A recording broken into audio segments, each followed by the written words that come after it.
Hello friend, नमस्ते, प्रणाम। मैं नीलू मौर्य अपने यूट्यूब चैनल पे आप सभी दर्शकों का स्वागत करती हूँ। और मैं जा रही हूँ एक बहुत मस्त माता रानी का भजन गाने। बहुत दर्द वाला भजन है। आप लोग वीडियो को फुल वॉच करके देखिएगा। और प्लीज़ आप सभी से रिक्वेस्ट है, चैनल को लाइक सब्सक्राइब ज़रूर करिएगा। अगर वीडियो अच्छा लगे तो कमेंट भी करिएगा आप लोग। राधे राधे, राम राम, जय माता जी। बचपन से पूजा कैली तोहार दुर्गा माई हो, तोहार दुर्गा माई हो।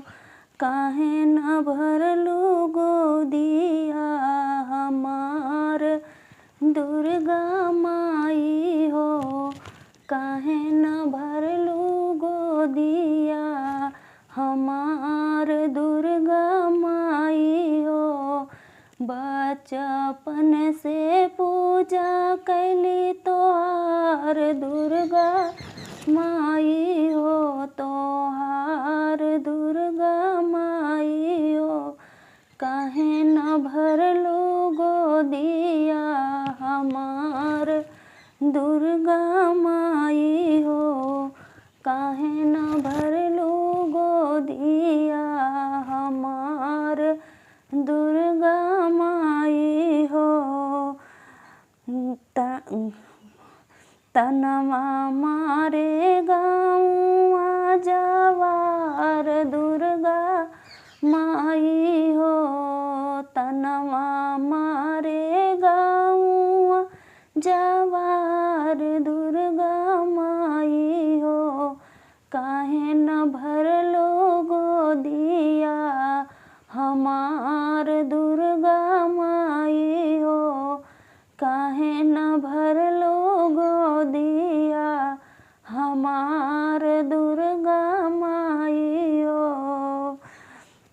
संघवा के सखी सहेली लरकोर बहिनी माई हो, लरकोर बहिनी माई हो।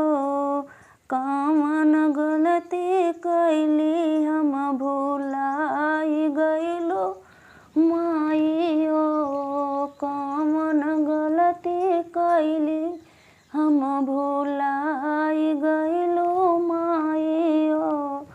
काहे न भरलो गोदिया हमार दुर्गा माई हो।